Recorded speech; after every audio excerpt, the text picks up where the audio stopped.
You're listening to Joe Dalton on Dublin South FM, Crossing the Rubicon. Welcome, folks, to another week of the Joe Dalton Show. You know, each week I like to speak to people around the world, influencers, people that can make a difference, people that have great stories. And this week, a very good friend of mine, an old friend of mine, is Tom Murphy. Tom was a pro, and I have to say I'm not sure. I think he's too old to be fighting still, but a pro MMA fighter. He had a great history in the profession, and then from there he's an entrepreneur as well. He has a restaurant up in Vermont in the US, and he also is part of something which is very close to my heart. And I have spoke about this organization and many times to people in Ireland, and it's called Sweethearts and Heroes, and it's about bullying, and it's about introducing kids to offer them ways, strategy, techniques to stop bullying, or if they see bullying going on in a school. We know in America that it is, people carry knives and guns into some schools. We haven't got to that level here in Ireland or in Europe, but there is an element of bullying.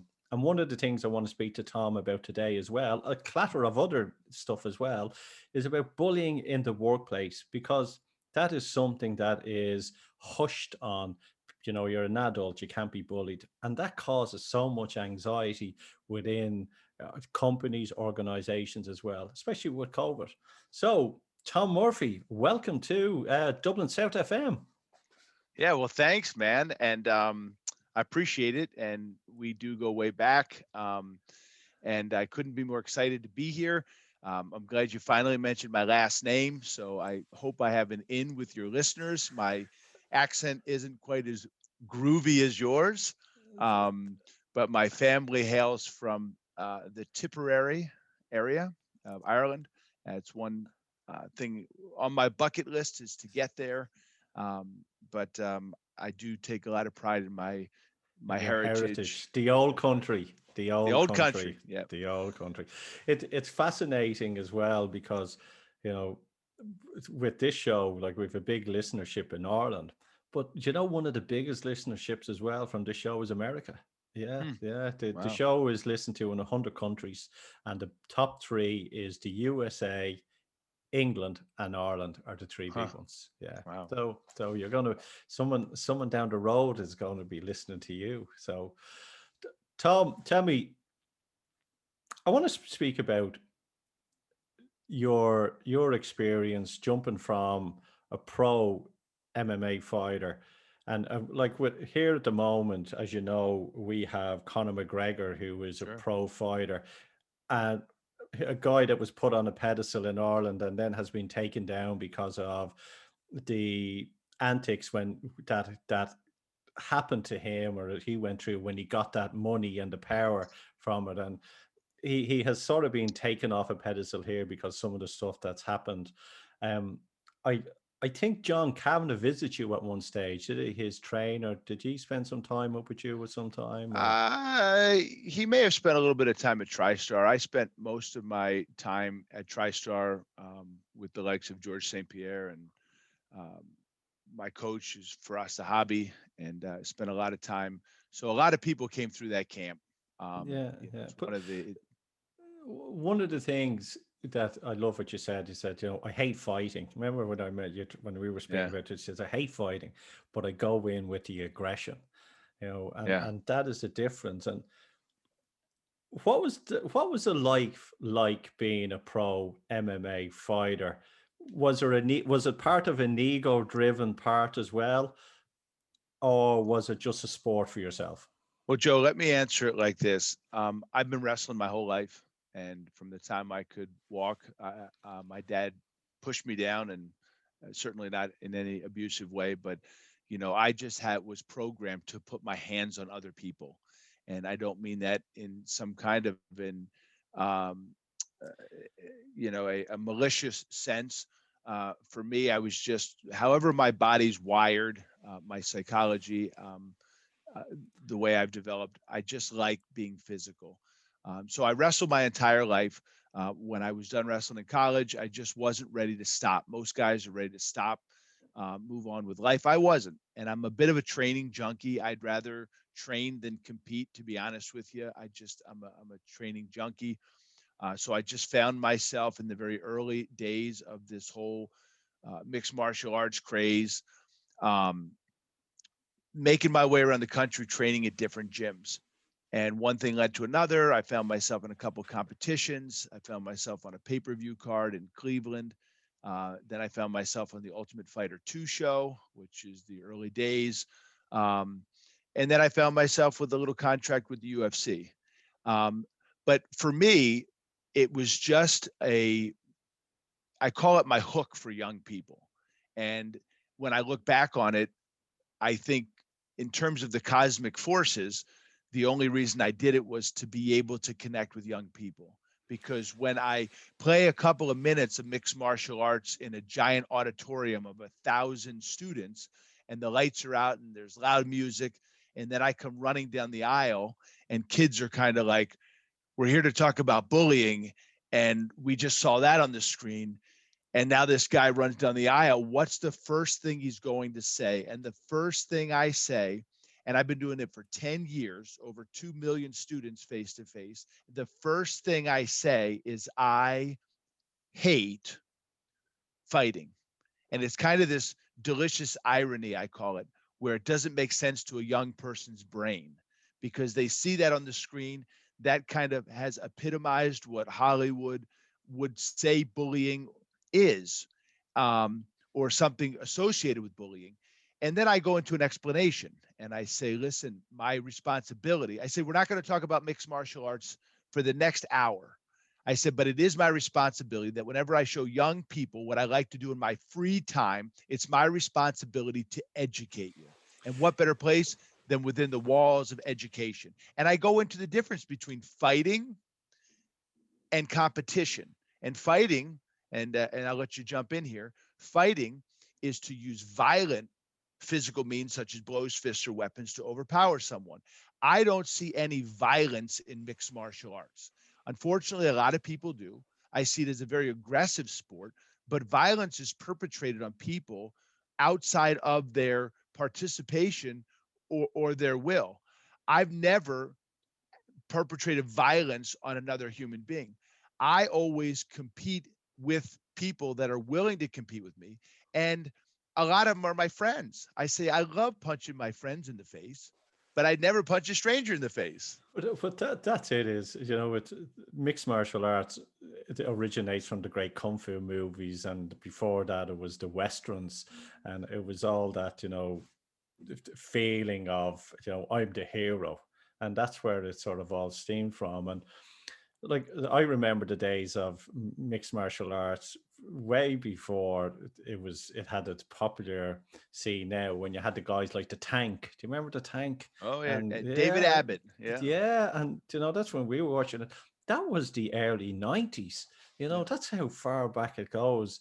And with yourself on it, moving from there, but I just want to jump back to your childhood.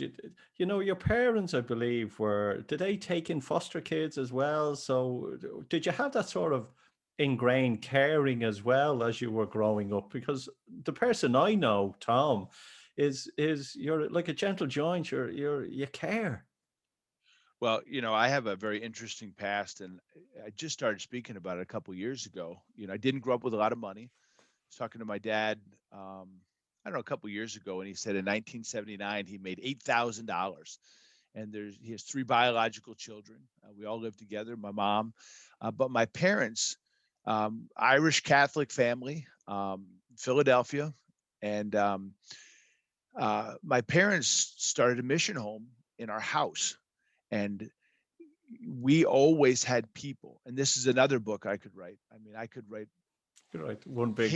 pages and pages on the people that came in and out of our house. And most of the stories were very challenging. Most of them don't have the last chapter in each one of those books is very sad, because most of them ended in tragedy because of what those people faced in the trauma, especially as children that they went through, and never being able to unload that baggage. But really, for me, I watched my parents, um, and it baffles me how my parents gave to so many people unconditionally. I mean, there was a year, Joe, where when I was 9, my parents gave their only biological son his bedroom away to someone that needed it more than I did. And I slept in a bathtub for a year. And Wow. that's the environment I was raised in. And then fast forward, I become a teenager and self-absorbed like I'm supposed to. And I get involved in wrestling. And, I really didn't look back. And honestly, when you're in school, you don't really tell your friends that your parents have homeless people living with you. Like, that's not No, that I it's was not ever cool. embarrassed about it, but, back in the 80s and 90s, it wasn't something you just told people about.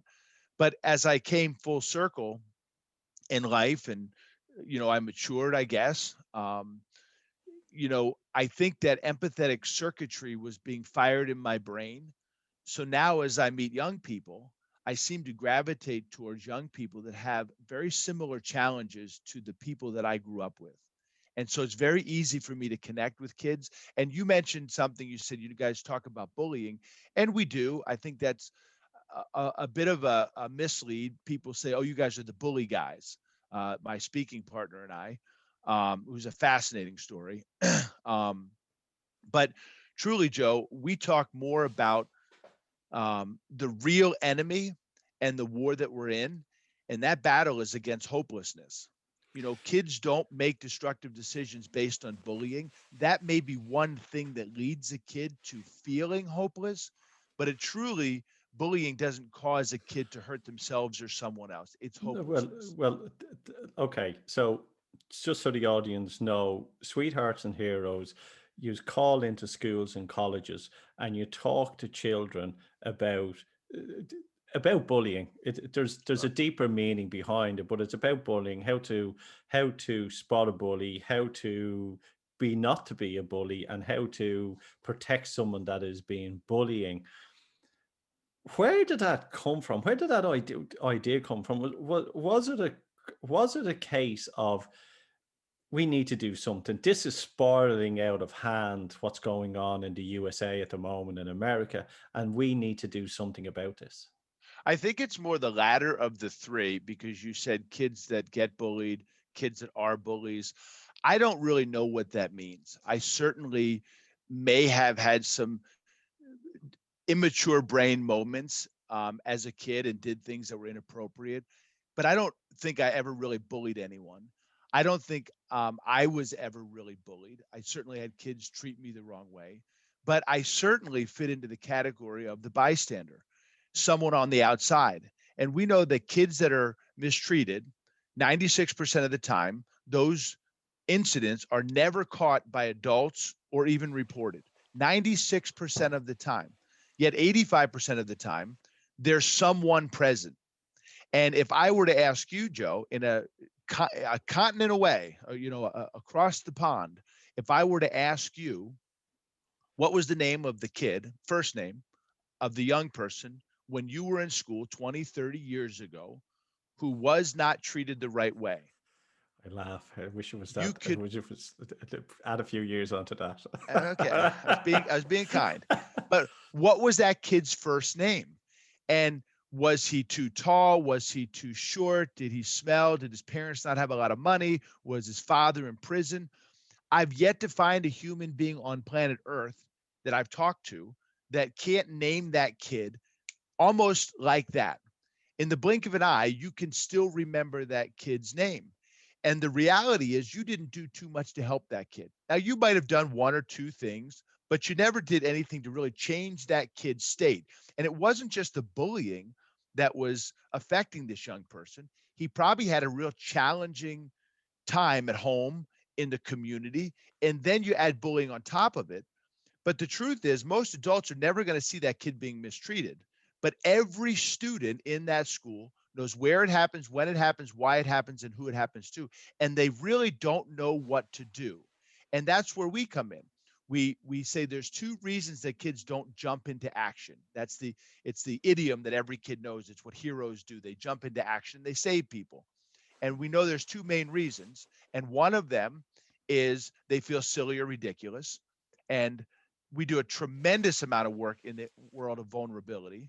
And number two, kids don't really have strategies. When I ask most kids, what do you do when you see someone not being treated the right way?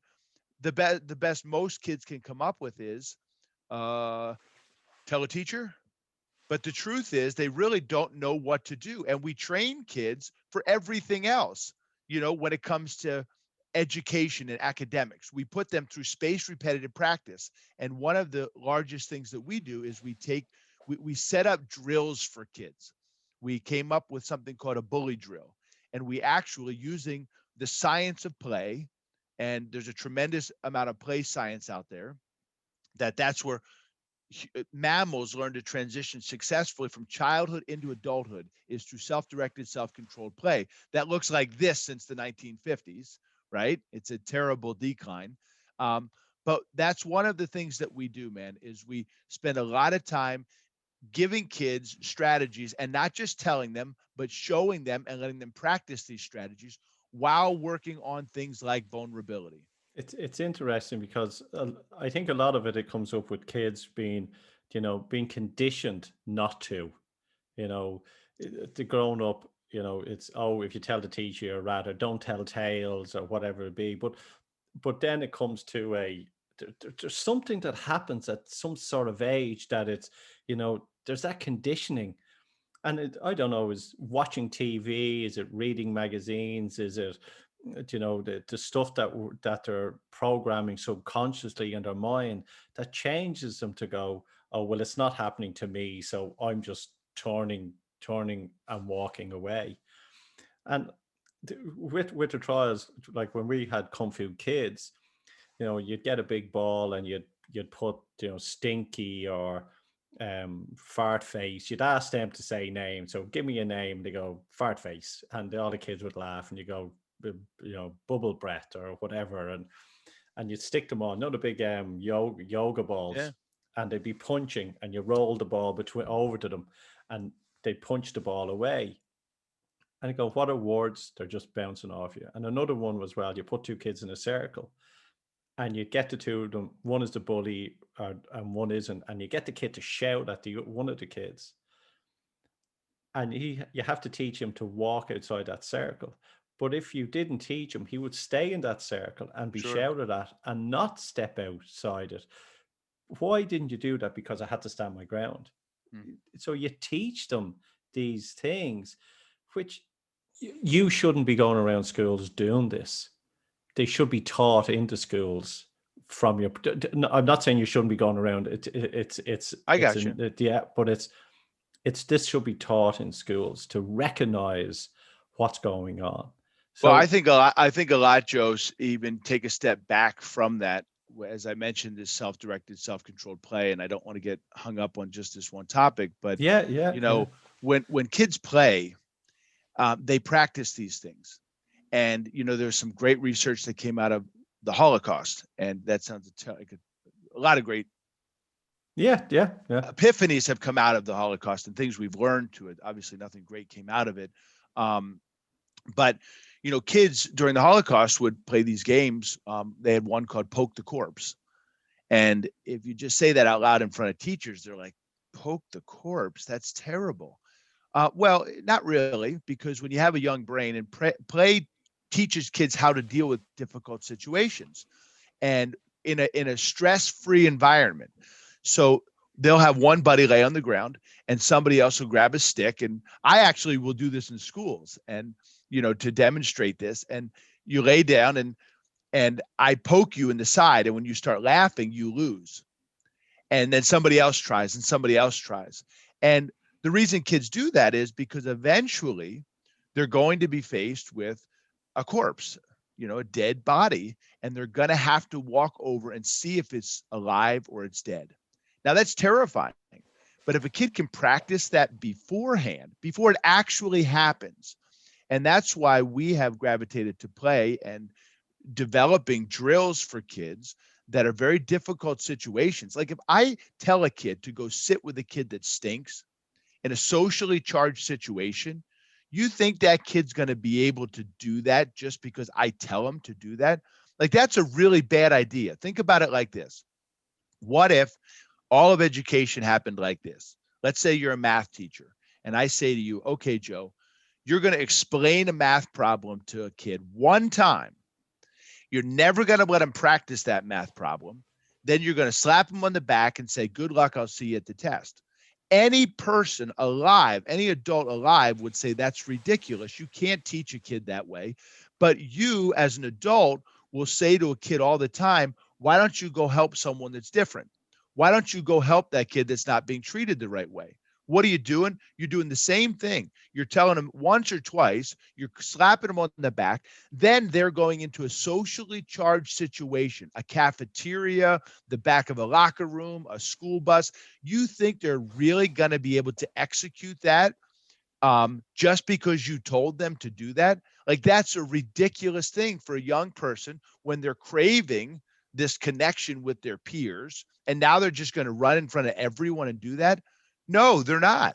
That's why you got to practice these things. It's interesting, like small children, you put them somewhere and before, and there's other children there that don't speak the same language. Say you go on holiday and the kids, I've seen it with my own kids playing, none of them speak the same lantage, but they don't even have to speak the same language. It's wonderful. Yeah.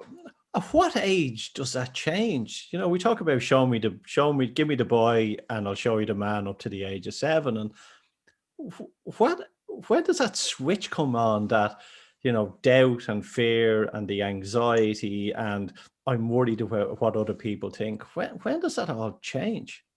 Unfortunately, Joe, it's younger and younger today because of things like play have been removed from kids.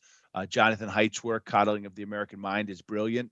If you haven't read it, it's just a great read. He's a great professor and talks about things like this. I think there's a natural progression for it. There's one of my favorite books. If any of your listeners have teenagers and they're struggling, the guy's name is John Medina. And John Medina is one of the great brain researchers of our times. And if you like, he'll read the book himself on Audible if you're an auditory learner. And it's a really fun book too, because he puts a lot of pop culture stuff into it and it's an easy read, but It's called Attack of the Teenage Brain. And Medina says, regardless of some of that other stuff that's happening in our society and kids not personally connecting and kids not having conversations around dinner tables and stuff like that, regardless of all of that, there's this nasty little program that runs down here in the base of the brain when a kid hits about 5th grade, maybe even into 6th grade. And what happens? It runs. They seek novel sensations. They become very disagreeable and prickly, right? Why? For their parents. Why? Because they're seeking entry into a new pack. Now, this happened 100,000 years ago. Mama would keep her kid, right, that's getting hair under his armpit and say, no, you can stay with me forever, because that's what moms do in their tribe. But no, this kid in about the 5th or the 6th grade, somewhere in that time frame, says, I'm out of here. I'm going out into the bush and I'm going to potentially be eaten by lions and shot by arrows. And you can't stop that program from running. Why? Because the kid doesn't want to mate with you. The same thing happens today. You say, why did that kid who got these great moral and ethical lessons growing up and have really, a good family situation, why did she get in that car and go with those kids? Because the same program runs in their brain and you can't stop it. So some of this is very natural, Joe. And then some of it is what we've done to our kids, through technology and other things like that. Yeah, because in a tribe, when the young boy comes the asshole in the parents and they can't deal with him, they go to the elder of the tribe and the tribe goes, right, he is now a passage of a man, and he goes to a ceremony, and that ceremony we see on movies, they might have to swim across this or be fight this person, or there's some passage that they That's have to right. go through that makes them an adult. And you're right there that we our kids, this is at 12, 13, those 13, the age of 12, 13 that this happens. But in the societies that we have now, we go, oh no, you're okay, instead of going, the community is gone. Yeah. The family, we're all living away from each other. So that community is no longer there. And the parents want to hold on to the child. And there's where the issues. You're dead right on that. That is so right. But it's also that, but we no longer go right to our kids, right, you have to swim across that river and fight that lion, or whatever. We have to think of something that says, right, you're being a complete ass at the moment. So it means that I should recognize that you're changing. But for that to happen, you and me have to have boundaries. But you also need to keep them safe, because you don't want them to get in smoking, taking drugs or drinking alcohol. And we know that what happens through life, that kids, there is casualties of war with children. Some commit suicide, some drugs, some mental issues. These are the casualties of growing up. So is there anything that, do people say, oh my God, my kid's an asshole. What do I do? Do you just let them be an asshole and just keep handing them money? Or do you kind of go, we need some boundaries here? Man, I wish we knew the answer to that one. I spend a lot of time talking to parents and educators, and where I always start with parents is I always say, what are the 5 most important things in your life? And everybody, and I'll answer them for you, Joe. You'll say your children and or your spouse are 1 and 2, your belief system or your faith. You can put those in any order that you want to, right? And so there's most humans' top 3. Now, if your wife has a dog, she might put the dog in front of you. So don't be, if you go to number 4, don't worry about it. Yeah, but I'm the last of the pecking order in this household, believe me. Right. So there's your top 3. When you get to number 4, Joe, on your list of the most important things in your life, you're going to say what your hobby is. Some people, it's hiking and boating and fishing, and somebody just has something they just love to do. And then when you get to number 5 on your list, you're going to say your career. Now, this is most people that I talk to. Now, if I were to ask you, so you got your children, your wife, or your significant other, your belief system, your thing or your hobby, and number 5 is your career.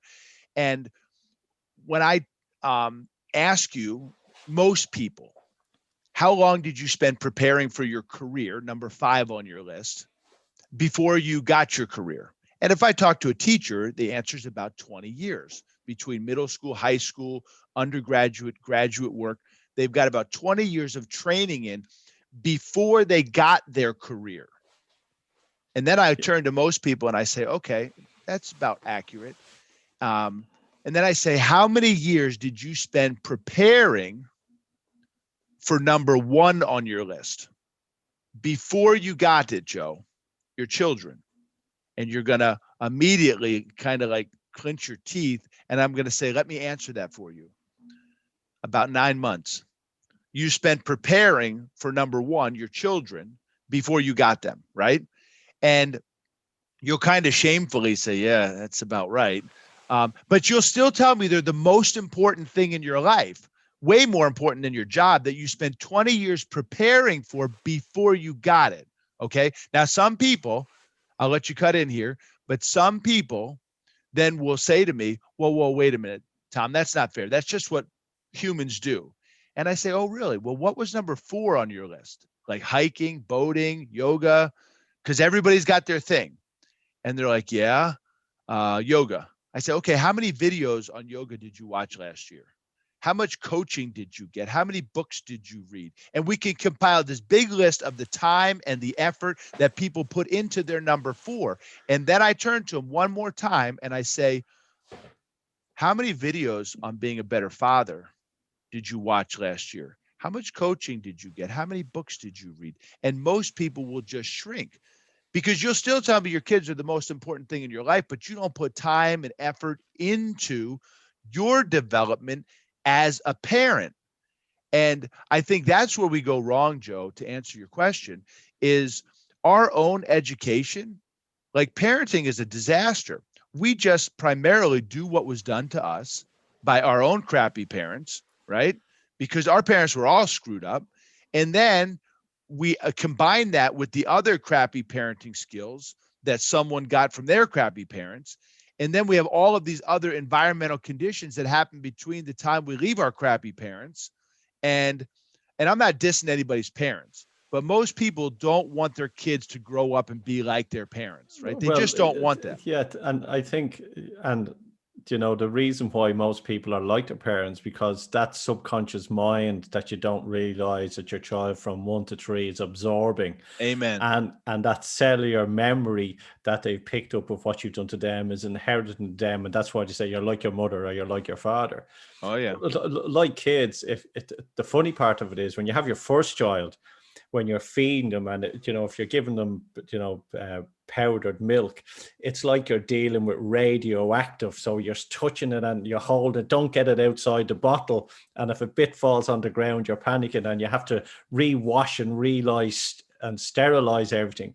And then when your fourth kid comes along, you're basically just rinsing the bottle under the tap, throwing it in and giving it to them, So I didn't even rinse it. I just gave it to them. Yeah, but you'll be fine. To be fine. But what happens is and you're dead right. I never really sort of looked at it that way. For me, it's my wife, my children. It's my hobby is walking, and then it's my career. My walking hobby is I just picked up a pair of boots and I walked. That's what I do. But I try all the time to be a better father, because I don't want, and you were so right on that, I don't want to be, my father was good, he was okay, he had his moments like most of us, but I want to be a better person to my kids than he ever was to us, even though he was good. And I'm always speaking to my children, like I would sit down with children and says, if I get annoyed with you, it's not you, it's not your fault, it is my fault, and I apologize for that. But remember this, as you grow up, it is never your fault. Now they throw it back at me now. It's not my fault, they say. It's yours. But I'm planting them in their seeds. Like Megan, who is 7, I say to her, I have it ingrained in her now. Who are you? What are you? And she now, after 7 years, goes, I'm your happy, healthy, wealthy little girl. Because I've ingrained that into her, and I'm working that on her younger sister as well. Wow. So it's kind of I look at it as, I want my kids to grow up with confidence. I want my kids to grow up and not have the demons or the negativity or the worry that I had to go on a journey for 20 years to remove, that I wish there was someone to show me early on. And I'm trying that with my oldest son as well at the moment, because if we can teach our kids at a young age to go, none of that matters, it's what you feel and hear matters, they will live a wonderful, precious, gorgeous life.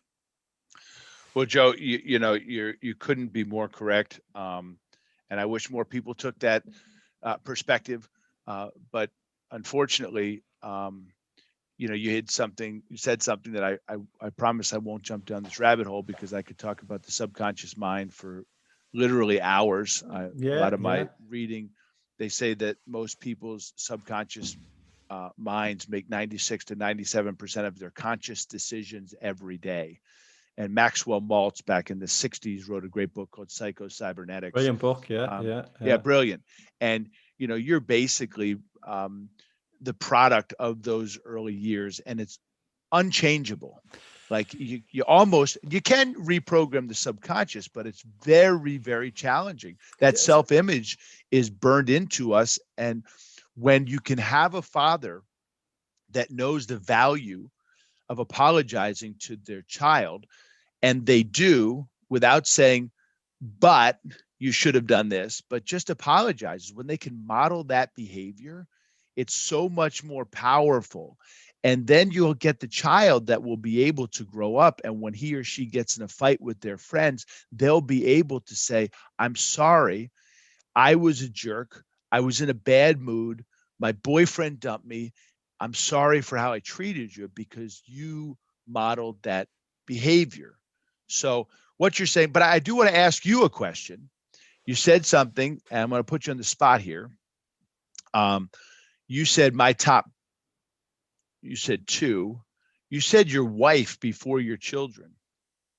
I'm gonna put you on the spot with that one. No, yeah. Why did you say that? Because people that know me, the day I married my wife was the best day of my life, and I call her my beautiful wife, and she is to this day. And the relationship that I have with her is very, very special. And if you look at equal, a lot of people say, "Oh, my firstborn and my kids," and for me, it's my wife. And then after my wife, it is my kids, because I know that I am only here at this moment to teach my children. They have been lent to me, and they have decided to be with me, so I can teach them when they go out and be themselves. My wife will always be with me. So even though the kids will leave the nest, my wife will be with me. And I think that's important in a relationship, that a lot of people focus in on their kids and they forget about the partner. And that is where I think the nucleus of the family is very important. I also believe that it's important that we sit around the dinner table at least 4 or 5 times a week and talk at dinner, because what's happened in our society with apartments, especially over here, the kitchens has just come a place for cooking, and people are eating their dinner around the TV. And I think that families that sort of stick together and talk at the dinner table as they grow older will have better relationships. Well, I'll make 2 quick comments. Number one, I don't talk about this too much publicly. I have, but I always say that my wife is more important. It's been this way for almost 20 years. Is the most important thing in my life. So I have 4 kids. If they were in this hand and my wife was in this hand, and they were both being dangled over a cliff, and then that's a horrible thought. But let's just say there's a bunch of fluffy marshmallows at the bottom, just to ease that thought. And I had to let go of my 4 kids or my wife. I didn't have a choice. It's one of these philosophical dilemmas. Well, I know who would let go. I definitely know who would let go, and we have used this scenario as well. So yeah, I wouldn't hesitate. I'd let go of my kids. And I think that fundamentally is one of the big problems. That now my wife wouldn't want me to let go of my kids, but I wouldn't hesitate, because she's more important to me than all of my kids put together. And I think one of the things in our societies that we've done, especially Western society, is we put our kids in front of our spouse. And I think that's a huge mistake. And, it's funny, if your dad is a murderer, let's say, and he goes to prison, you're still going to go to prison and visit him and say, "Daddy, I love you. You're an amazing dad. You made some poor choices." It's probably not the best analogy, but you're always going to, for the most part, have a relationship and love your parents. But when you put kids in front of the spouse and you make them more important, it always causes problems. Maybe not devastating problems, but I think if we double down on our relationships with our spouses, you're just always going to have a good relationship with your kid. Yeah, and I think by modeling that behavior towards of love and affection and caring towards your spouse, but that's the most important thing. Yeah, most trickles important down to the kids. Do. Yeah, it's watching a hospital drama. Not that nothing has been made at the moment, so it's a repeat. Would you choose the life of the baby being born, or the survival of the woman? And it's the baby being born. And I would say, my wife would say it's a baby, and But I think it's, if you show that true compassion and the love within a family, the kids notice this, and that helps them, because we talk about your kids become you. We want them to be in a relationship that is loving instead of abusive relationship as well. Yeah. Yeah. And they can pick up a lot of those ways that we treat our spouses out of our own selfish needs and desires, and to be very conscious of those things, and to make those sacrifices for your spouse, who is not genetically part of you, and you can make those choices. I think there's nothing more beautiful that you could model. The other thing that, go ahead. The other thing as well is that why do relationships end? Because the other person says that, and I've said this before on different shows, that it's because you say the other person has changed. They haven't changed. They've just gone back to be the person they originally were. And they jacked up to this, oh, I'm wonderful or whatever, and you fall in love with this. Oh, yeah. And then after a while, they just drop back to the same person. And the other person goes, you've changed. They haven't. But when you meet someone of who you are with no high expectations, that's when the beautiful relationship starts. So remove the falseness and have the reality, and it will blossom. Well, unfortunately, when we meet people, we lie to them about who we are. We tell them about all the awesome stuff, and then we meet them, and then we marry them, and we move in together, and then they figure out who we really are. Yeah, no, that was, for us, it was straight from the start. So that's why it's blessing on it. Going back to Joe, let me just tell you one other quick little thing that we spend a lot of time doing, because this might give you something else. I'm sure you had something really good to say there, but I just wanted to mention it because you talked about this dinner table, and some of the deep work that we do is around empathy. We have spent years talking about empathy activation. In the US, empathy has been nearly cut in half in the last 30 years in our high school to college bound children. And we know intuitively that that's empathy is important. However, remember when I asked you what was the name of that kid who wasn't treated the right way when you were in school? That kid had a 40 to 50% better chance of receiving empathy from his or her peer. Now, that's devastating in today's world. So a lot of the work that we do is around empathy and why has it declined? And we could talk about that for hours. And how do we reactivate empathy? And one of the things I'll tell you, one of the deep things we do is we do a lot of circle work.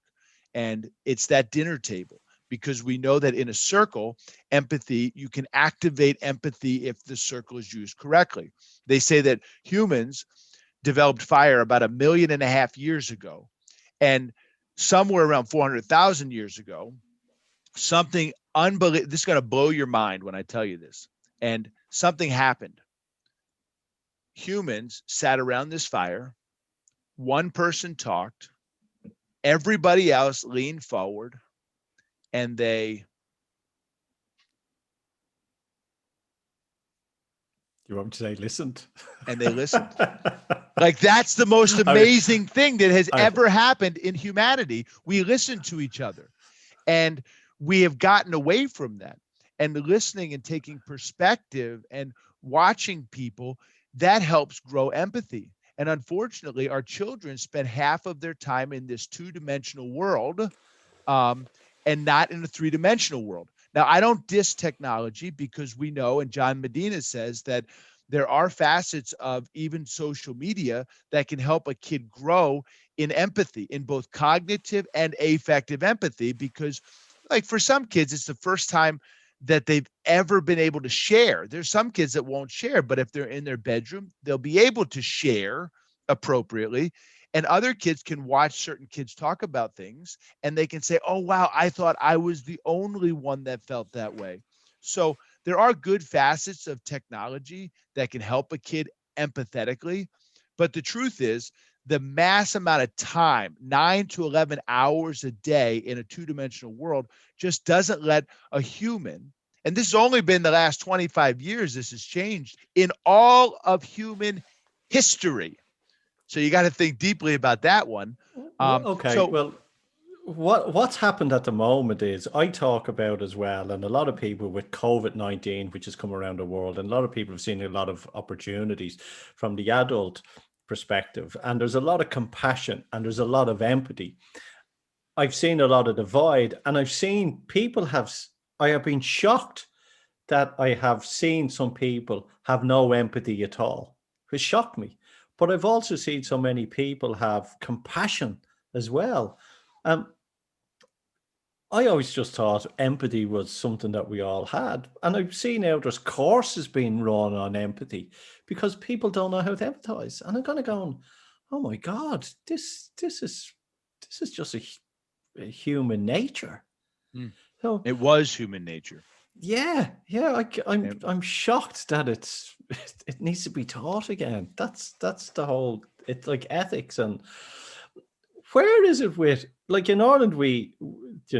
Ireland is education system as in crime and violence and everything is 10 years behind America. The stuff that you're doing, like, how many kids have you spoken to in the last 10 years? Like, it must be hundreds of thousands that you've oh, spoken to now, I is think it? I might have briefly mentioned this, but my partner, my speaking partner, Rick, Rick, yeah, 70% of Rick's body was instantly burned away in Iraq. that's right, yeah, Um, yeah. and I call Rick one of the world's hope experts. And Rick and I have crisscrossed North America, from Houston to, if you know your geography in the U.S., that's in Texas, out to Hawaii, which I'd be surprised if you didn't know where that was, all the way to Montreal. So we've gone into Canada with this message, and we typically are in anywhere from 100 to 120 schools per school year, which is a lot. It puts us on the road about 200 days a year. For the last, really since about 2013, we've been at that pace. But over the last 10 or 12 years, we've spoken to, well over 2 million students, parents, and teachers, because a lot of the work that we do, the majority of it is with students, but over the last couple of years, we've just been doing a mass amount of professional development with teachers and parents. Here's a question then. Is it just a drop in the ocean, or is it really, really making a difference? Listen, there's lots of ways I can answer that question. Alexander Solzhenitsyn said that every human is the center of the universe, right? And so for me, if you change one person's life, you've changed the center of the universe. And so that's how you change the world, is by affecting one person at a time. And I think it was Mother Teresa said, never worry about the numbers, just help the person next to you and you'll change the world. So it's tough, man. I think maybe what you're kind of implying is the tidal wave is so big with what's happening in our world today that it's just, it feels like you're in the midst of a giant ocean and there's no land in sight. Okay, let me ask you this then. The schools that you go into, do they see a change in the mental state of the kids after you leave, and does the bullying drop? Well, so there's a couple ways to answer that. Every time I go into a school, if I'm there for one reason, and that's to affect one kid that feels hopeless, we've done our job. And I know that for that purpose, we have a kid that's thinking about going home and making a destructive decision to hurt themselves, to hurt someone else. And I have literally have had thousands of conversations or connections with young people that said, this changed my life forever, this one-time event. I don't encourage a one-time event. We have programs. We have a program called Braves, BRABES, that we put into place because, like anything, you're dealing with children. So you need spaced, repetitive practice. And I'll go right back to the math thing that I said to you earlier. You don't just say, hey, I'm going to teach you one calculus problem. Good luck. That's your training for the rest of your life. So you'd never do that to a young person in the terms of social emotional development. So there are core competencies in social emotional development. When you look at the science of it, you have self-awareness and self-management and social awareness and building relationship skills. Those things take practice. And we used to build a lot of those things in self-directed, self-controlled play or other things like sitting around a dinner table. So the challenge is, how do you inject those things into the education system, especially in Western education? Because it's really about getting a kid to take advance this and advance that and get involved in this and get involved in that. And just piling it up, which has raised the anxiety and frustration levels of kids, which is now the number one thing kids face today is anxiety. It's now replaced depression, which is really devastating because anxiety deals with the future. And you have kids just, dwelling on this emotional state that they're going to always be in. Like it's And a kid even can't with, grow that way. yeah, it's like it's even, performance anxiety with exams and everything is very big over here. But I think the stuff that you are doing is equipping the children, even though they mightn't realize it now, but it's equipping them for the future when they're in work. Because one of the things that's happening as well in the world is there's, and we're jumping to this, is the bullying in the workplace. When we think of bullying, people think kids, they think, they think it's going on. But there's a bullying element in a workplace, which is devastating, really devastating to families, because especially with the males that are being bullied, feel that that this shouldn't be happening to me because I'm not a child, but it is. And I think it's something that needs to be addressed, and it needs to be addressed fairly quickly as well.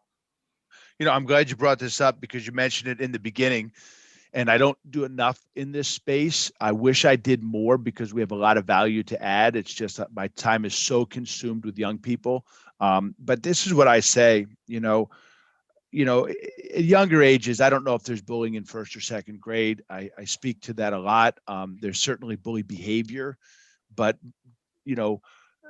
mommy calls daddy stupid, daddy hits mommy, kid comes to school, calls people stupid and hits them. I don't know if he or she is bullying anyone, but we do know that in the fifth grade, we say in the US, the mean switch goes on, 11, 12, 13. And that's when the propensity for bullying really starts to take off. And then in about the 8th or the 9th grade, 15, something like that, it really peaks. And then it certainly is in high school. It becomes a little bit more violent, either physically or verbally.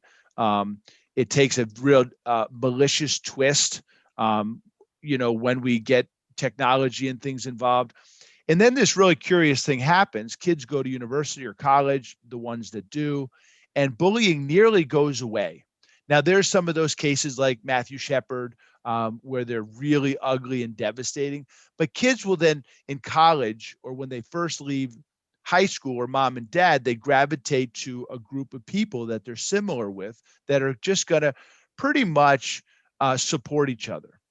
But then kids get in the workplace in their early 20s, and it comes back with vicious a vengeance. And I have a restaurant, 40 employees, and in a place where I talk about empathy and compassion and all of these things, it doesn't matter. You have older servers, because you have to look at what bullying is, right? If you look at the word and you analyze it, it's a bully is a blustering, quarrelsome, overbearing person who habitually intentionally badgers smaller, weaker people. And you say, whoa, wait a minute. There's 4 things, right? Number 1, it has to be habitual. Number 2, there has to be fear or intimidation. That's like the signature of bullying. And that's what you're talking about. So it's habitually intimidating someone that, now listen to the word I'm going to use, feels, I didn't say they were, smaller or weaker. And you say, well, what does smaller or weaker mean? For kids especially, it means anything, right? I met a young lady that was prettier than everybody else. And some people would scoff at that, but that was Hannah Baker's issue on 13 Reasons Why. But I've met several of those young ladies when she gets that label in high school that, she's the tramp of the school, like that's a really difficult thing for a young lady that's just trying to figure out who she is, that she'll do anything with anybody. So it might be an easy target, like your dad's in prison or you don't have a lot of money, you live in a trailer, but it really could mean anything. So bullying is being mean or scaring someone, fear, habitually, that's the programming. The person has to feel smaller or weaker, right? And that means anything, because we all have a different thing that makes us feel smaller, weaker. And last, it's an intentional act. So if you look at it through the eyes of older people that may have already had these issues, especially, and I do a lot in the world of trauma, because being trauma informed and transforming trauma is extremely important, because once you have that baggage and then you think you might get over it, but you take it into the workplace, becomes very different, because you might even be living off of that trauma as a child. But when you get into the workplace, you'll find people that are intimidated on a habitual basis. They're made to feel smaller, weaker, and it's intentional. I think the first thing we have to do is start to recognize some of those aspects of bullying in the workplace, and then we have to come up with ways to address it. And obviously, the number one way to address it is to have conversations with me and to start to figure out why people are doing these things. And we know, psychologically, why people treat people the wrong way. That's easy. But it's not so easy when it's like on the way to the water cooler, or it's being done, behind someone's back, because it doesn't certainly have to be done directly to someone's face. Bullying and, indirect bullying and the way we treat people can certainly have grave implications in many different forms. It's a job for a couple of months, probably in my early 40s or so, and I was bullied by a person who actually, for me, I could see it was being happened, and I was kind of going, what is going on here? Confronting them didn't work. When higher owners or managers were there, they play nice to you, but when they were gone, they were mean and were stopping you from continuing on your work and making it difficult. Detach my mind from the outcome. So I go about living in the moment now, not knowing where it's going to bring me, but know it's going to bring me somewhere quite nice on it. You must be a good student of like Seneca or Plutarch or some of those early Stoics, right? Yeah, no, they were able to do that. Finding a belief in myself, an inner wisdom. Ask, all the questions are within on it. But look, sweethearts and heroes. One of the things I love as well is, the MMA fighter, with the with the painted nails, and and I remember I seen you bring that out a couple of years ago, and I laughed. It says, "Good one, Tom, good." And that is, the guy. I'm cool because I have a painted nail, and that's shown the vulnerability that we have as well. So I always loved that we could bring that training and that system that you have to Europe, because I really believe it. And I believe what you guys are doing is so right. And what would you say to a parent or, who's listening now? I know we're running out of time here, but what would you say to a parent that is concerned about their kids being bullied or is a bully? Well, one of the first things I always tell parents is don't make the mortal mistake of ever telling your kids to just ignore it. Like that's a really easy thing for a parent to say, is just ignore it. And that's easy for your brain that's fully developed, right? That prefrontal cortex, well, yours and mine is still in massive development, but it's an easy thing. And sometimes we lose sight that these brains are half developed. I like to tell parents, I say, do you know why kids do everything that they do? Like 99% of everything that your kids, in middle school, elementary school, do you know why they do it? And mom's like, well, tell me, I need to know. I'm going to say, okay, I'm going to blow your mind. You ready for this? 99% of everything that your kid and why they do it. You ready? Because they feel like it. and moms usually laugh at that, but it's the truth. I mean, that's the part of a kid's brain that's operating fully, right? They operate on their feelings. That prefrontal cortex hasn't been fully developed or connected. And we try and tell our kids to do things like they're adults, but they're not. And a lot of times we just lose sight of that. And I think if a parent can center on that first and say, okay, I got to have some patience. I got to understand that this is not a sprint, it's a marathon. And if mom and dad can be mindful and they can practice some of those techniques like breathing, and just understanding that their kid may not be able to handle the situations like I when dads say just punch the kid in the nose, I mean, like, what a terrible piece of advice.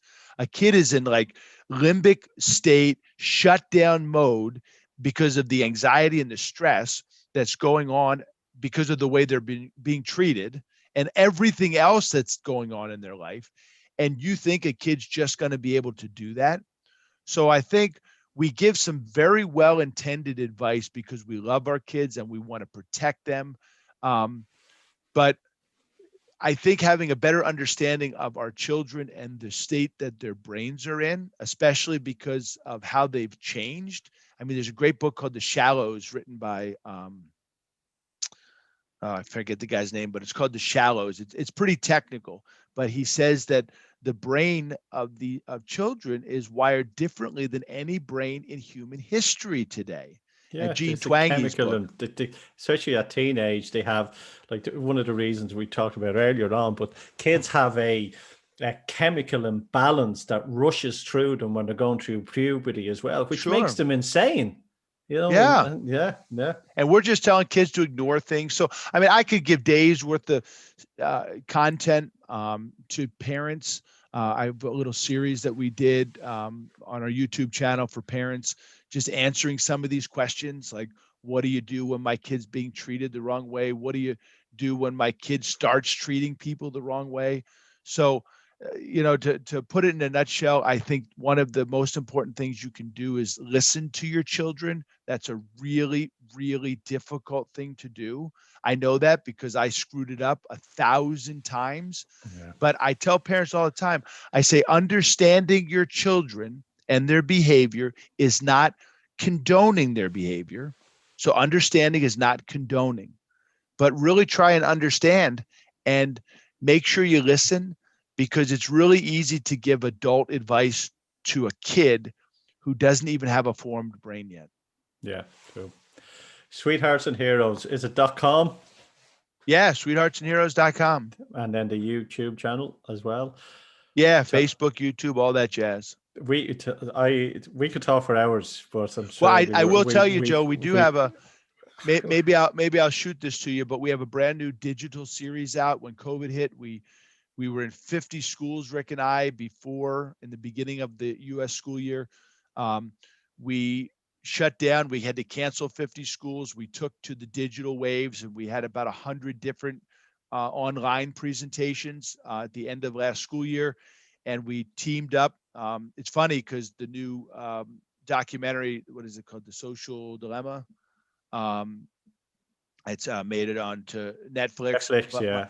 Yeah, my buddy and my guy's name is Orlovsky, I think, and my buddy Andrew, who lives in Boulder, Colorado, worked with him on his last documentary, which was called Chasing Coral. And my buddy Andrew Ackerman, brilliant filmmaker, he was actually in all of Chasing Coral and filmed underwater for the whole documentary. But Andrew has actually made a series called our Hope series.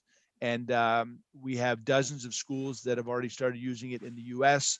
To supplement. It's a 9-part series where kids use a thing called Flipgrid, which I'm in love with. Flipgrid, it's a Microsoft product, but it gives every kid a voice, and it allows them to watch some of our content that we would do in schools, but it lets them respond directly to the videos as well as to their peers. And this is all on the website as well. Yeah, it's our new Hope series. We're just being careful to not promote it too big yet because we want to make sure that it's really solidly operating. Tom Murphy, thanks for coming on the show. My pleasure, buddy. Talk to you soon. And remember, here at Dublin South FM, we're interviewing plenty of people around the world, conscious leaders, and that's why we have the Conscious Business Podcast, which is part of the Conscious Business Academy, offering purpose, profit and prosperity in your life through soulful selling, mindful marketing, conscious leadership and creative culture. If you want to reach out to me, it's joedalton.ie. You have an awesome week and take care and look after yourself. You're listening to Joe Dalton on Dublin South FM, Crossing the Rubicon.